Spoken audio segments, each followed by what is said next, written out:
part of spiritual development is to recognize the satanic tendencies that characterize you and to fully wrestle with them and to integrate them. That's the thing. It's not so much to cast them away. It's to transmute them. And you can see the difference between people who've done that and people who haven't, at least to some degree, because people who haven't integrated the shadow at all are naive. And you can tell that when you look at them, and you can tell that when you talk to them. And because they're naive, they're often resentful as well because they get taken advantage of. And someone who's integrated that more, they're dangerous in the martial arts sort of way, which is they're dangerous, but they don't have to use it because their presence radiates implicit potential for havoc, and that's really necessary. It's one of the things that gives people self-respect. If you're harmless, you're not virtuous. You're just harmless. You're like a rabbit. A rabbit isn't virtuous. It's just can't do anything except get eaten. It's not virtuous. If you're a monster and you don't act monstrously, then you're virtuous. But you also have to be a monster. Well, you see this all the time. Harry Potter's like that too. It's like he's flawed, he's hurt, he's got evil in him. He can talk to snakes, man. He breaks rules all the time. All the time. He's not obedient at all. But, he has a good reason for breaking the rules. And if he couldn't break the rules, him and his little clique of rule-breaking, troublemakers, if they didn't break the rules, they wouldn't attain the highest goal. So it's very peculiar, but it's a very, very, very, very common mythological notion. The hero has to be a monster, but a controlled monster. Batman is like that, it's everywhere. It's the story you always hear. If you're going to be a fighter, you have to want to win, and you have to want to hurt people. Not for the sake of hurting them. That's what makes you different than an evil person. But you have to have that capacity. You have to develop that. And, that's the step on the way to enlightenment, weirdly enough, because that isn't what people think. People have been fed this diet of pablum, rights and impulsive freedom for so long. There's just an absolute starvation for the other side of the story. There are no rights, technically speaking, without responsibilities. And all we've had for 60 years is a dialogue about rights. Well, that leaves a hole on the other side of the story. And it's a hole that's in people's hearts, essentially. Because responsibility, well, perhaps that's not more important than rights. Like I said, they're part and parcel of the same formula. But it's in responsibility that most people find the meaning that sustains them through life. It's not in happiness. It's not in impulsive pleasure. Those things blow away at the first ill wind. But to adopt the responsibility for your own well-being and to try to put your family together and to try to serve your community and to try to seek for eternal truths and to live them, that's the sort of thing that can ground you in your life enough so that you can withstand the difficulty of life. And when you tell people that, especially when you include yourself in the audience, let's say, and you're not finger waving from above, then everyone knows that it's true. There's been this attempt to identify masculine competence and power, let's say, but mostly competence with tyranny. And that's very, very hard on young men. It's also hard on young women, for that matter. But it's very helpful for people to hear that they should make themselves competent and dangerous and take their proper place in the world, because it's the alternative to being weak. And weak is not good. The people who shoot up the high schools, they're weak. They're weak. And life is a very difficult process, and you're not prepared for it unless you have the capacity to be dangerous. That doesn't mean that you should be cruel. It doesn't mean any of that. There's a statement in the New Testament, the meek shall inherit the earth. But the meek isn't well translated.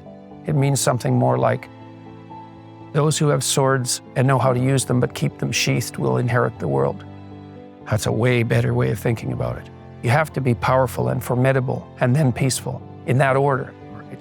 And that's not the same as being naive and weak and harmless, which is what young men are being encouraged to be. It's like, that's a very bad idea. It's a very bad idea, because naive, weak, and harmless means that you can't withstand the tragedies of life. You can't bear any responsibility. You'll end up bitter. And when you get bitter, then you get dangerous. You don't treat adult men as if they're infants. But the young men really need to hear this more, I think, is that you should be a monster. Because everyone says, well, you should be harmless, virtuous. You shouldn't do anyone any harm. You should sheath your competitive instinct. You shouldn't try to win. You don't want to be too aggressive. You don't want to be too assertive. You want to take a back seat and all of that. It's like, no. Wrong. You should be a monster, an absolute monster, and then you should learn how to control it. Someone who is incapable of cruelty is a higher moral being than someone who is capable of cruelty. And I would say, and this follows Jung as well, that that's incorrect, and it's dangerously incorrect, because if you are not capable of cruelty, you are absolutely a victim to anyone who is. And so part of the reason that people go watch anti-heroes and villains is because there's a part of them crying out for the incorporation of the monster within them, which is what gives them strength of character and self-respect, because it's impossible to respect yourself until you grow teeth. And if you grow teeth, then you realize that you're somewhat dangerous, or maybe somewhat seriously dangerous, and then you might be more willing to demand that you treat yourself with respect and other people do the same thing. And so that doesn't mean that being cruel is better than not being cruel. What it means is that being able to be cruel and then not being cruel is better than not being able to be cruel. Because in the first case, you're nothing but weak and naive. And in the second case, you're dangerous, but you have it under control. And a lot of martial arts concentrate on exactly that as part of their philosophy of training. It's like, we're not training you to fight. We're training you to be peaceful and awake and avoid fights. But if you happen to have to get in one, and I guess the philosophy also is that if you're competent at fighting, that actually decreases the probability that you're going to have to fight, because when someone pushes you, you'll be able to respond with confidence, and with any luck, and this is certainly the case with bullies, with any luck, a reasonable show of confidence, which is very much equivalent to a show of dominance, is going to be enough to make the bully back off. And so the strength that you develop in your monstrousness is actually the best guarantee of peace. And that's partly why Jung believed that it was necessary for people to integrate their shadow.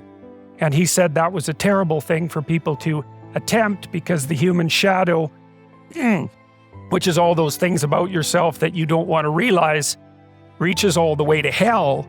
And what he meant by that was, it's through an analysis of your own shadow that you can come to understand why other people are capable, and you as well, of the sorts of terrible atrocities that characterized, let's say, the 20th century.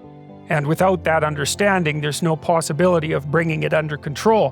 When you study Nazi Germany, for example, or you study the Soviet Union, particularly under Stalin, and you're asking yourself, well, what are these perpetrators like? Forget about the victims, let's talk about the perpetrators. The answer is, they're just like you. And if you don't know that, that just means that you don't know anything about people, including yourself. And then it also means that you have to discover why they're just like you. And believe me, that's no picnic. So that's enough to traumatize people, and that's partly why they don't do it. And it's also partly why the path to enlightenment and wisdom is seldom trod upon, because if it was all a matter of following your bliss and doing what made you happy, then everyone in the world would be a paragon of wisdom. But it's not that at all. It's a matter of facing the thing you least want to face. This is an interesting thing about the integration of the shadow, because recognizing yourself as the locus of evil, let's say, actually, in some sense, gives you far more respect for yourself, strangely enough, because the same respect that you might have for a wild animal or even a monster. So then maybe you learn to treat yourself differently. Like, I think this is particularly true with regards to the discipline of children. If you know that you're a monster, and that will manifest itself in your life, consciously or unconsciously, and if it's unconsciously, it's not good, then you become better at disciplining children. And the reason for that is that you don't want to expose them to your dark side. And so if they behave and don't provoke you, which means they'll also behave for other people, then the monstrous part can stay in abeyance, and then that's great. But if you don't understand yourself as capable of wreaking havoc, and that can be the kind of havoc that unfolds over decades, right? Because if you're going to abuse a child, it's the primitive form of abuse is the physical abuse. The sophisticated form of abuse is the continual undermining of the child's courage across perhaps their entire life. And there's a terribly monstrous element to that. And if you're not respected properly by the child, say, you will absolutely take revenge on them. And, in some sense, that's the whole Freudian psychoanalytic story. It's not all of it, but you either have that or it has you. Those are the options. And you don't become safe by being castrated.